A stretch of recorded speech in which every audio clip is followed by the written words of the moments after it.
Hi, it's Nero here, buyer's agent from Investment Rise, and today I want to talk about the 5 mistakes I see so many time poor property investors make. Okay, now if you're someone who's time poor, then this episode really is for you because you may not be making all of these 5 mistakes, but even if you make just one of them, it can really cost you.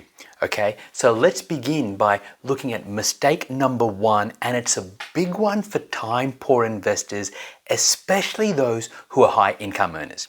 And what's that mistake? It's investing almost purely motivated by getting the tax benefits. Okay, now let me make something very, very clear here. You should never, ever, ever, ever invest just for tax purposes. Okay, I'm not saying you shouldn't take advantage of the tax benefits that are available to you, but if you invest just for tax purposes, you can very easily make a decision that you could regret. Okay, recently I've had a couple of clients, okay, both of them time poor investors, good high income earners, and they were both advised by their accountants that they were earning too much money and they should invest in property to save some tax. Okay, now I'm not discounting the advice of the accountant whatsoever. An accountant's role is to help you minimize tax. Okay, that's what their role is. All right, but that doesn't mean that they're the people you should necessarily speak to when it comes to wealth building advice. Okay, here's why. My first client, he went and bought a brand new unit, okay, inner city unit in Melbourne, all right, 5 years ago, and in 2017, and in 2022, despite the fact that we have now had the biggest real estate boom, nationwide real estate boom in decades, his unit had actually dropped in value. And he said, it doesn't matter how much tax I saved, I'd much rather my property rise $200,000 as many other houses have across the country, rather than have it worth less than what I paid for. Okay, the tax benefits don't add up. Okay, or I had another client who, again, was told to invest for tax purposes, and his accountant then actually referred him to a so-called property specialist. Okay, and this client, he's a doctor, so he's very, very time poor, yeah, good income, and he was told to buy a brand new house in some country town somewhere. Okay, and here's the thing, despite the fact that many regional areas have boomed, my poor client, their property has actually fallen in value during the same time that 90% of the rest of the country has gone up in value.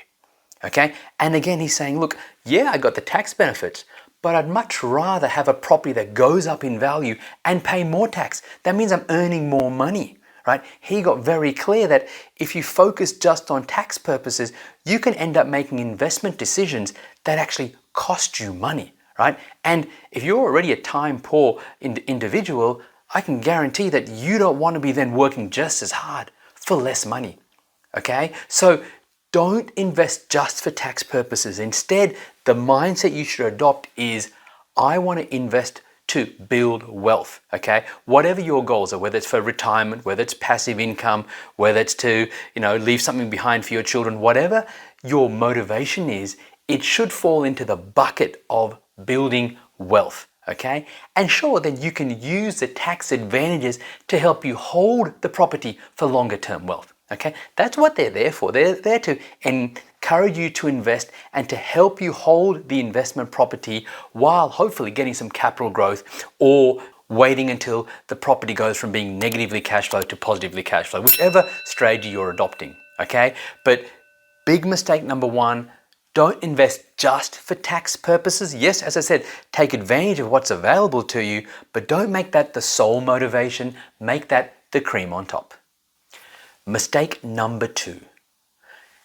Being a time poor individual, you're looking for something that's very low hassle when you're looking to buy an investment property.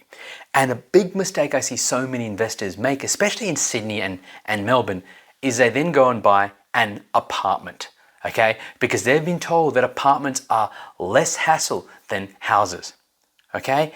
But I can tell you right now, that is not the case, because if you buy a house that's in very, very good condition, well, it should really take care of itself. There shouldn't be a lot of maintenance going forwards, right? And the other thing with apartments is, number one, we have now a couple of decades of data showing that capital growth on apartments almost across the country is less compared to houses, okay? And your cash flow, although it may seem good initially, actually starts to hurt because rents, sure, they are rising right now, but that's until you see developers putting up new towers, and then your cash flow is compromised from a rental perspective. But then you have the strata costs, okay? And it can really, really hurt you, all right? Again, I've got a client who met back in 2017. And he wasn't sure which way to go. So he decided to take on two, property investment advisors or buyer's agents, okay? One agent told him, look, you're time poor, you need to buy a new apartment. It wasn't off the plan, it was an existing unit near you, you're gonna get all these tax advantages and you're not gonna have any hassle, okay? I said, no, you want to focus on houses. And so he literally said, all right, well, Nira, I'll buy a house that you find for me. And then he'll buy an apartment from whoever his other agent was. Okay. Fast forward 5 years later. The house that we recommended to him has gone up now $250,000. Okay. Rents have risen 25-30%. Okay. And he's had virtually zero maintenance issues. On the flip side, the apartment that he bought 5 years ago, it's actually worth less than he paid for it. Okay, and he's had periods of time, especially during COVID, where he struggled to get it rented. And so his attitude now is like, how can an apartment be less hassle when I'm not making money on it and I struggle to get it rented and now my strata costs have gone up? Okay, so now he has to keep that unit because he can't sell it yet because he'll lose money on it. He's made some growth from the property that we recommended, and now he's using the equity from the house that we recommended to buy his third investment property. Thankfully, he has the borrowing capacity to do that. But what about you? What if you bought a low hassle property that happened to be an apartment that doesn't rise in value? Are you in a position where you could recover from that quickly, where you've got the equity and the borrowing power to keep moving forward? Or would that investment that doesn't work for you, would it set you back a few years?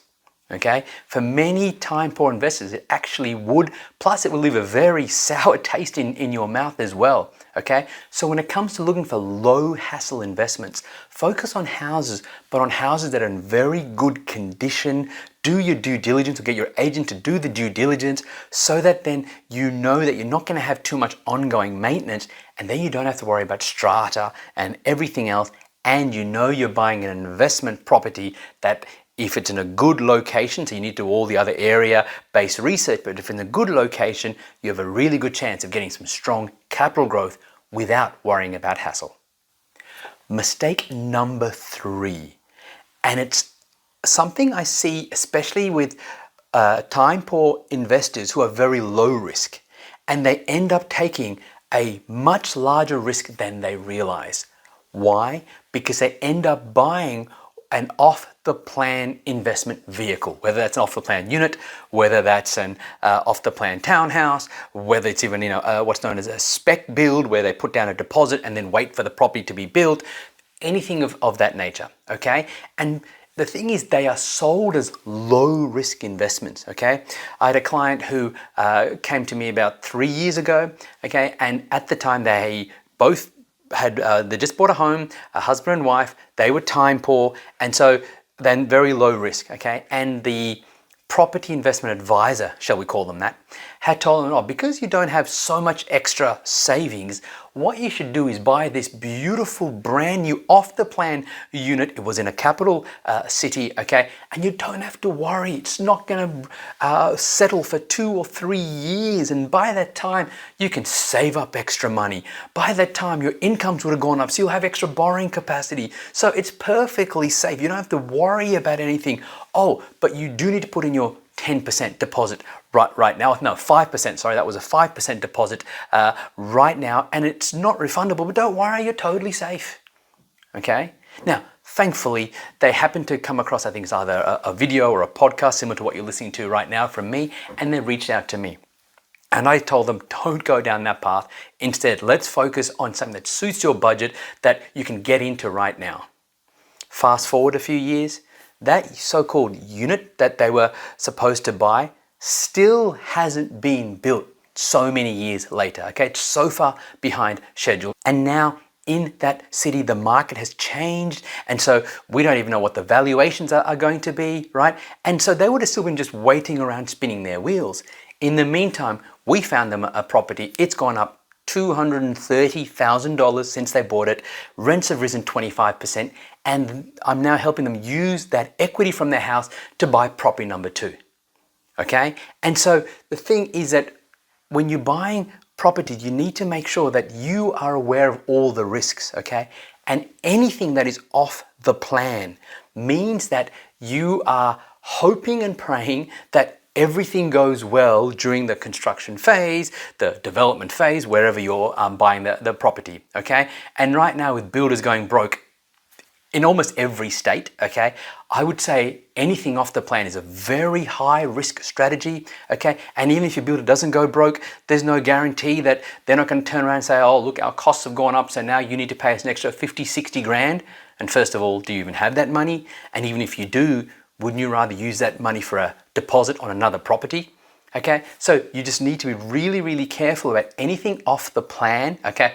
I understand how they are presented, and I'm not saying they're bad in and of themselves, but if you're looking for a low risk type of investment, okay, anything off the plan is high risk, okay? You want to buy established property, okay? Something that's ready to go or ready to go very soon, whichever the case happens to be, okay? But if you can focus on stuff that isn't off the plan, okay, you're going to find that you're going to be making some smarter decisions, lower risk investment decisions, and you'll be able to sleep at night easier. Property investing mistake number 4, okay, and it's thinking emotionally rather than commercially, right? Here's what I mean. Too often I see time poor investors, they've got their house, it's beautiful, and then they think they need to buy that same type of property as an investment property, okay? They base all their investing decisions on what they personally like, okay? So maybe they have a 2-story McMansion, okay? And they think, well, that's the kind of property that they should buy. Maybe they have a pool, so they think, oh, we like having a pool, our kids love playing in a pool, so we should then buy a property with a pool. Or maybe you think, look, we've got a small block of land and that's what we should buy for an investment property. Or flip it around, they think we have a large block of land, so we should buy a property with a large block of land, right? You get the point, okay? They base their investing decisions, as I said, on their own personal preferences, right? And that's all emotional-based investing. That's not what you want to do. You want to think commercially. Understand that when you buy an investment property, you need to apply the mindset that you will never, ever, ever, ever, ever live in it. Okay, so therefore you're buying something for that particular market to buy in, okay? And so you need to know, well, what do owner occupiers, people who are living in that area, what kind of property are they buying? What's in demand, okay? Is it the larger land size or is it the smaller land size? Is it 3 bedrooms? Is it 4 bedroom? Is it single story or is it double story, okay? You need to know that market really well so that you can buy the right type of property for that market. Because yes, when it comes to property investing, 60 to 80% of your success comes from finding the right area, no doubt about that. But the remainder of your success comes from finding the right property for that particular market, getting the property to market match, okay? And I've seen people get this wrong so many times, often because they've applied their own personal preferences, okay? Your investment property is not your house. It's an investment. So you need to sort of take away the emotion and say, okay, yes, you want something low hassle. Yes, you want something that's not going to, hurt you from a maintenance perspective. Absolutely. But so do all your due diligence, but then focus on, well, what kind of property does that market want? That's the kind of property you want to buy as an investment. And finally, property investing mistake number 5 that I see time poor investors make, and it's this. They are so busy working, looking after their family, managing all of their responsibilities, that they keep putting off their investing decision, okay? They often feel like they need to wait until they've paid off their home mortgage, okay? And then it's going to be safer for them. Then they may have the time to be able to look at investing in property, okay? I've got a client right now who is very, very successful sales executive, big income, but extremely time poor, okay?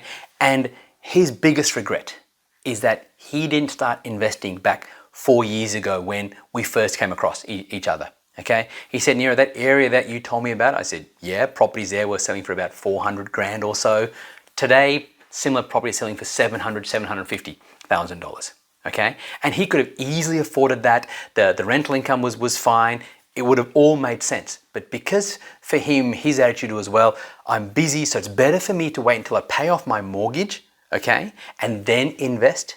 Well, he and his wife, then they missed out on some significant capital growth, and in fact, hundreds of thousands of dollars of capital growth, okay? So for you, if you're someone who's a time poor investor, understand that you're time poor, okay? But don't let that stop you from investing, okay?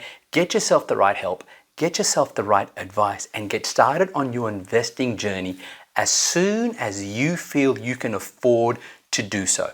Okay, from a financial perspective. Yes, you then need to look at the different markets, and we know the different markets around the country are all performing very, very differently. Some are struggling, some are doing really well. So you need to be able to do your research, at least get some help to do that. But don't put off your investing decision when you can afford to enter the market, because more often than not, that will simply lead to you having a lot of regret that you didn't jump into the market sooner. So I hope you saw the 5 major mistakes so many time poor investors are making right now, and I really hope that this helps you avoid them, okay? So then you can get started on your property investing journey sooner. You can get started building your property portfolio and growing your property portfolio so that you can have the financial security and the financial freedom that you're after. Hi, it's Nero here again, and thanks so much for watching. If you like what you saw and you're looking for a proven recipe, a blueprint on how to build a property portfolio that gives you passive income, then click the link below this video and get a copy of my book, Wake Up Wealthier, How to Build a Property Portfolio that pays you an income each and every month. Okay, when you click the link and you download your book, you can get both the digital version and the audio version in case you don't like reading. All right, so I used to sell this book for $49, but right now I'm making it totally free. Why? Because I want more people to get this information, and I know that a segment of you will then like what you see in the book and choose to reach out to find out more about our services. But even if you don't, if you're serious about building a property portfolio that pays your passive income, then you really want to get my book, Wake Up Wealthier. It contains the secrets that I have fine-tuned over the last 19 years. It's totally free for a limited time. Click the link below.